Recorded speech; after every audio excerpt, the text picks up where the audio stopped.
वो बेटा किस काम का जो अपनी माँ के आंखों में आंसू ला दे, वो बेटा किस काम का जो अपने पिता से जुबान लड़ाता हो, वो औलाद किस काम का कि परिवार का इज्जत डूबते जा रहा हो और ये जिंदगी में रियल दुनिया को छोड़ के रील्स की दुनिया में उलझ गया हो।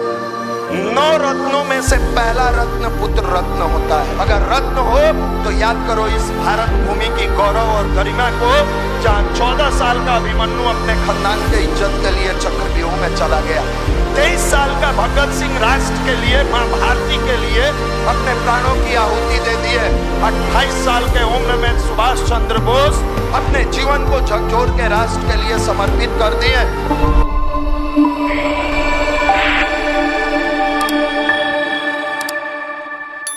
परम पूज्य गुरुदेव, परम वंदनीय माता जी की असीम अनुकंपा बनी रहे, ऐसी मंगल कामना युवा प्रकोष्ठ की तरफ से। अगर चाहते हैं आप अपने जीवन को बहुत बेहतर बनाना, देखते हैं सोना को बेहतर बनाने के लिए तपना पड़ता है।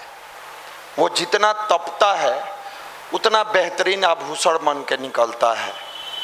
हम मनुष्य में इन दिनों खास करके यंग जनरेशन में एक आदत सी हो गई है कि हम करना नहीं चाहते हैं। हम सोचते हैं अपने हो जाता है, अपने से हो जाता है। दूसरा सबसे बड़ा डिमेरिट्स हमारा क्या है, हर एक बात सामने वाले से प्रैक्टिकल प्रूफ मांगते हैं, अपने करके नहीं चेक करते हैं। क्लास में भी बैठते हैं, ये सर ऐसे होता तो ऐसे हो जाता ना, हो जाता तो सर से काहे पूछ रहे हैं, कॉपी पर सॉल्व करके चेक करिए, होना होगा तो हो जाएगा। 2 + 2 जब 4 होना है तो जोड़ के चेक कर लीजिए, सर से पूछने की जरूरत क्या है। आखिर कभी सोचते हैं कि इतना मन में तर्क आने के बावजूद भी हमारे मन को विराम क्यों नहीं मिलता है। हमारे मन में उमंग बहुत होता है फिर भी पढ़ नहीं पाते हैं, सोचते बहुत हैं कर नहीं पाते हैं। ये जब अकेला में बैठ के सोचिएगा ना तो कहीं ना कहीं आपके अंदर ये फीलिंग्स आएगा कि हमारे जीवन में साधना का अभाव है, इसलिए साधन का अभाव होता चला गया। जिस मनुष्य के जीवन में साधना घटती चली जाएगी, साधन उसको परेशान करता चला जाएगा। जिस मनुष्य के जीवन में साधना बढ़ती चली जाती है, साधन उसके पीछे पीछे चलना शुरू कर देता है। आप कहिएगा हमारे जीवन का सबसे बड़ा साधन physics, chemistry, math, bio, English, reasoning, फलाने चिलाने, बिल्कुल हम भी मानते हैं कि आपके जीवन का वो है। आप साधना करिए, कैसे वाली साधना करिए भैया? 20 मिनट कहे थे मनीष भैया, हम अलार्म लगा लिए, भाव से 5 मिनट ओम भूर्भुवः स्वः सवितुर्वरेण्यम किए, फिर कनखी से देख रहे हैं अलार्म तो बजिए नहीं रहा है। आप साधना कर रहे थे कि टाइम काट रहे थे? बोलिए, टाइम काट रहे थे। साधना करने वाला व्यक्ति, हम बार बार आपसे कहते हैं कि यह साधारण जगह नहीं है जहां आप आकर बैठते हैं। आप साधारण जगह आके नहीं बैठते हैं। साधना कैसा होना चाहिए, खास करके विद्यार्थी जीवन में। अगर बच्चा 8 साल का है तो उसके पास जैसे छोटे बच्चे को क बनाया जाता है तो सिखाया जाता है मुर्गी के अंडा, सिपाही के डंडा, बिलाई के पूंछ, सिखाया जाता है ना। छोटा बच्चा है, उसको अगर गायत्री की साधना करानी है, आजकल बड़ा लेटेस्ट तरीके का काउंटर मशीन आता है जिस पर 1 2 3 4 5 सुंदर वाला खरीद के आप दे दीजिए, उसको उंगली में पहना दीजिए और उससे बोलिए कि तुमको 108 बार गायत्री मंत्र करना है। देखिए वो कितना खुश होता है। वो स्नान करेगा, ध्यान करेगा, इस बात से खुश होता है कि हमको 108 बार टिपटिपाना के लिए मिलेगा। उसके लिए वही साधना है, क्योंकि उसको आदत डालना है। 8 साल का बच्चा कितना बड़ा होता है, कोई बुद्धि नहीं है, वो तो अभी मैगी के पीछे भाग रहा है। यहाँ हमारा 18 साल का बच्चा भी अभी मैगी के पीछे भाग रहा है। फर्क है, ये दूसरे मैगी के पीछे भाग रहा है। अब वो साधना क ख ग घ वाला करता है। लेकिन आपकी साधना कैसी होनी चाहिए, जो खास करके मैट्रिक में है, इंटर में है, उसके ऊपर के हैं। आप अपने इष्ट के पास, अपने मालिक के पास, अपने गुरु के पास बैठ जाइए। जो यहाँ से देव स्थापना की तस्वीर दी जाती है वो साधारण तस्वीर नहीं होती है, शांति कुंज हरिद्वार की अभिमंत्रित तस्वीर है। और तस्वीर का हमारे राष्ट्र में बड़ा महत्व होता था। आपने सुना है ना, एक ऐसा धनुधारी था जो तस्वीर बनाकर और दुनिया का सबसे बड़ा धनुधारी बन गया। अगर गुरुदेव उनके अंगूठा नहीं लिए होते गुरु दक्षिणा में तो अर्जुन को पराजित कर देता है। क्या नाम था? एकलव्य।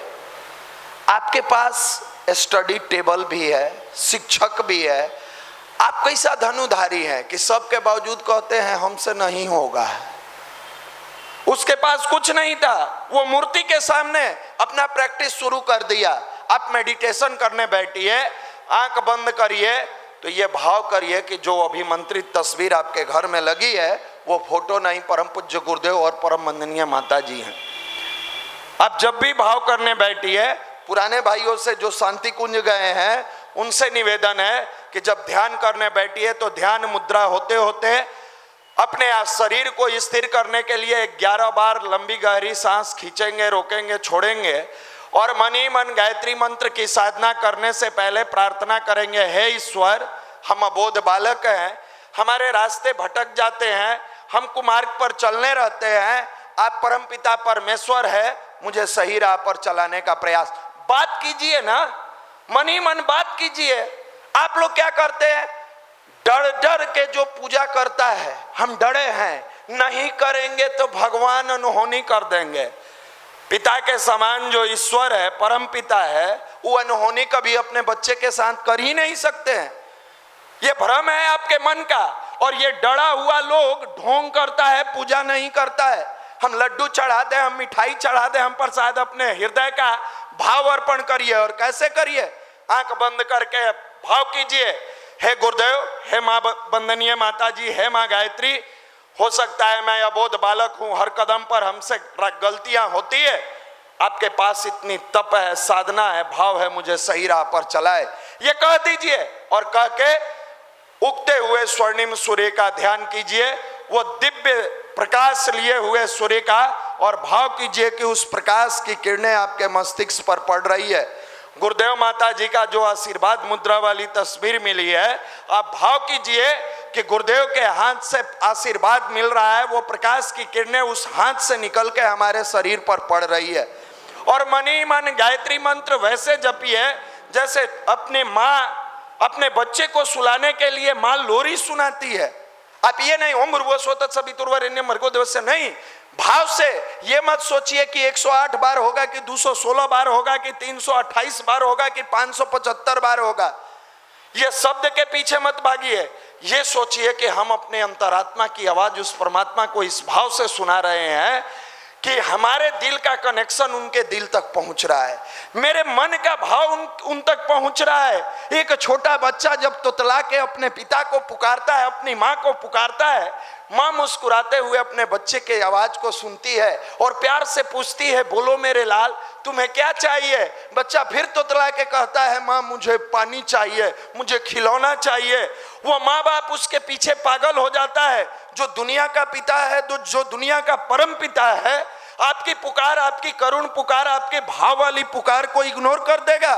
मैं दावे के साथ कहता हूं, 90 दिन की भावपूर्ण की गई साधना स्टूडेंट लाइफ में सबसे पहले ब्रह्मचर्य व्रत का पालन कराने पर अडिग करा देता है।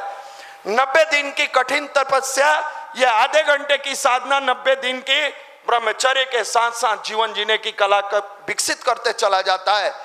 जब ईश्वर के पास बैठ के उस धुन को सुनाइएगा, उस धुन का एक एक शब्द आपके मन में वो कौंधेगा कि उस प्राण स्वरूप किसका, न देवी का, न दुर्गा का, न लक्ष्मी का, न काली का, न सरस्वती का, न गायत्री का, न शिव जी का, न राम का, उस प्राण स्वरूप सबसे बड़ा सोर्स ऑफ एनर्जी इस धरती पर क्या है? सूर्य है। उस सूर्य की आराधना, उस प्रकाश की आराधना करते हैं जिससे पूरी दुनिया प्रकाशित होती है। उसको अपने अंदर कॉस्मिक एनर्जी रूप में धारण करने का प्रयास करते हैं और कहते हैं, उस प्राण स्वरूप दुख नाशक, हे परमात्मा मेरे जीवन में कष्ट मत आने देना। गुहार करते हैं, पुकार करते हैं, उस प्राण स्वरूप दुख नाशक, सुख स्वरूप मेरे जीवन में सुख भर देना। मैं मेहनत करने के लिए तैयार हूं, ललायित हूं, मैं करूंगा कठिन परिश्रम, परिश्रम नहीं कठिन परिश्रम करूंगा। उस प्राण स्वरूप दुख नाशक सुख स्वरूप मुझे श्रेष्ठ बनाना। श्रेष्ठ में कैसा? तेजस्वी। संतान अगर तेजस्वी हो, माँ बाप गर्व करता है। कैसा संतान बनाना मुझे? तेजस्वी, तेजस्वी संतान कौन है?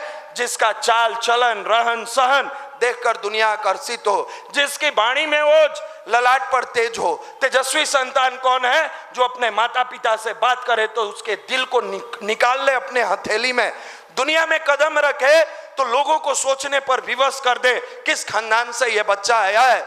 जो बातें करता है तो इसके जुबान से मधु से अधिक मिठास चूता है। जब क्लास में बैठे तो लोगों को लगे कि इसके जैसा तो विद्यार्थी हो ही नहीं सकता है। जब कहीं सफर में जाए और किसी से दो शब्द बात करे तो लगे दुनिया में भगवान इसको एक पीस बना के भेजे है। उस प्राण स्वरूप, दुखनाशक, सुख स्वरूप, श्रेष्ठ, तेजस्वी, पापनाशक देव स्वरूप परमात्मा को आप तो पूरी दुनिया का पाप हर लेते हो। हम अबोध बालक हैं। हो सकता है हम अपने जीवन में 4 कदम चले हैं, उस 4 कदम में मुझसे कहीं ब्रह्मचर्य व्रत खंडित हो गया, कहीं मेरी नजरें बुराइयों की तरफ चल गई, कहीं मेरे लड़खड़ाते कदम मुझे भटका दिया हो। मालिक मुझे सही राह पर चलाओ। सोचो, ये हर दिन अगर इस भाव से आप 20 से 30 मिनट प्रार्थना करते हो, क्या वो पावर, वो कॉस्मिक एनर्जी से जुड़ा हुआ तुम्हारा बॉडी निगेटिव रास्ते पर चल देगा? मैं दावे के साथ कहता हूं, आप करके देखो, नहीं चल पाइएगा, नहीं जाइएगा निगेटिव रास्ते पर।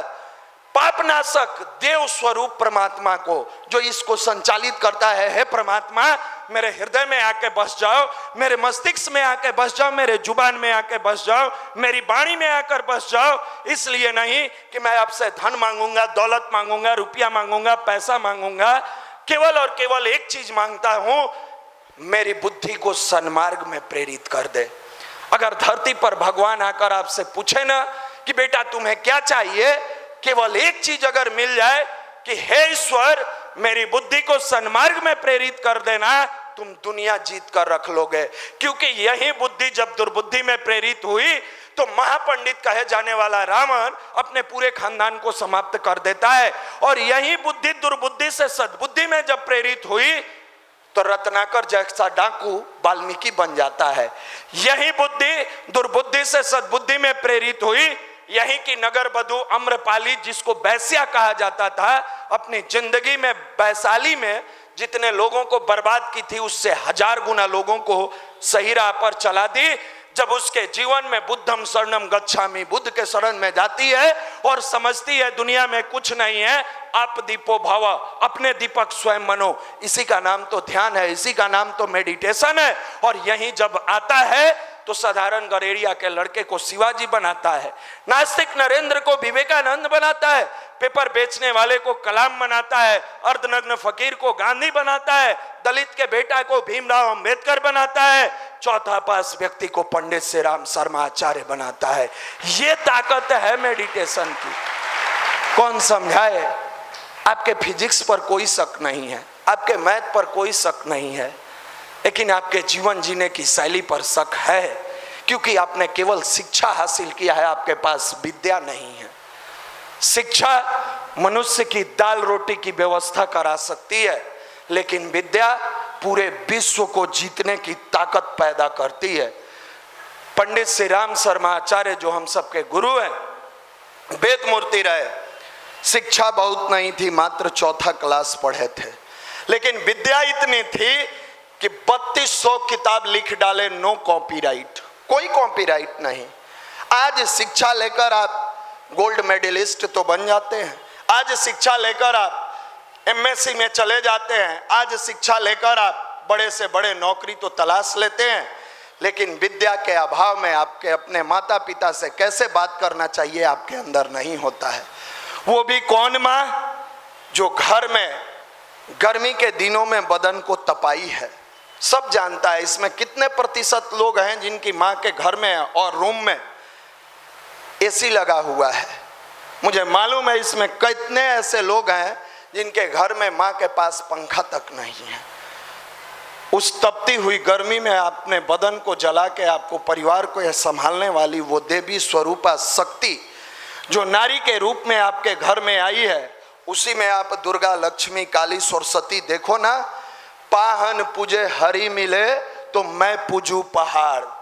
पत्थर पूजने से अगर भगवान मिलते हैं तो हिमालय पहाड़ को पूज तू। पाहन पूजे हरि मिले मैं पूजू पहाड़, उससे भली है चक्की जिसका आटा खाए संसार। उससे बढ़िया तो वो पत्थर है जिसके बीच में गेहूं पीसता है और लोगों का पेट भर देता है। वो बेटा किस काम का जो अपनी माँ के आंखों में आंसू ला दे, वो बेटा किस काम का जो अपने पिता से जुबान लड़ाता हो, वो औलाद किस काम का कि परिवार का इज्जत डूबते जा रहा हो और ये जिंदगी में रियल दुनिया को छोड़ के रील्स की दुनिया में उलझ गया हो। 9 रत्नों में से पहला रत्न पुत्र रत्न होता है। 9 रत्न होते हैं, उसका पहला रत्न पुत्र रत्न होता है। अगर रत्न हो तो याद करो इस भारत भूमि की गौरव और गरिमा को, जहां 14 साल का अभिमन्यु अपने खानदान के इज्जत के लिए चक्रव्यूह में चला गया। 23 साल का भगत सिंह राष्ट्र के लिए, मां भारती के लिए अपने प्राणों की आहुति दे दी है। 28 साल के उम्र में सुभाष चंद्र बोस अपने जीवन को झकझोर के राष्ट्र के लिए समर्पित कर दिए। 32 साल के उम्र में यहाँ के नौजवान अपने दम पर पूरी दुनिया के सामने नतमस्तक करवा दिए, लोहा मनवा दिए। आज क्या कारण है कि उसका 18 साल, 16 साल, 22 साल का युवा रील्स देख रहा है, मोबाइल पर वीडियो चला रहा है, टाइम पास कर रहा है, माता पिता से बात करने का ढंग नहीं रह जाता है उसके पास। आप क्या सीखोगे मोबाइल से? पहले लोग अपने बच्चे को वेद का ज्ञान देते थे, मंत्र सिखाते थे, मेडिटेशन कराते थे, सत्संग में लेके जाते थे, क्योंकि जैसे जगह पर जाता था वैसा सद्गुण उसके अंदर आता था। आजकल बच्चे जब भोजन नहीं करते हैं तो उनकी माँ भोजन कराने के लिए हाथ में मोबाइल थमा देती है। वो बच्चा क्या सीख पाएगा? जो नेट और इंटरनेट की दुनिया से जुड़ गया वो मैकेनिज्म बन के रह जाएगा। जो इमोशंस की दुनिया से जुड़ कर रहता है वही रियल में औलाद बन के रहता है। इसी को सुधारने का काम ये अखिल विश्व गायत्री परिवार का जो अपना प्रांतीय युवा प्रकोष्ठ है विगत 30 वर्षों से कर रहा है। हम लोगों को आपसे चाहिए क्या? आप नौकरी देकर सैलरी भेजेंगे? नहीं, आप अपने जीवन को सुंदर बना लीजिए, अपने परिवार को सुंदर बना लीजिए, अपने आप को सुंदर बना लीजिए। अपनी सुधार संसार की सबसे बड़ी सेवा है। यही कामना लेकर यह संगठन आपके लिए कार्य करता है।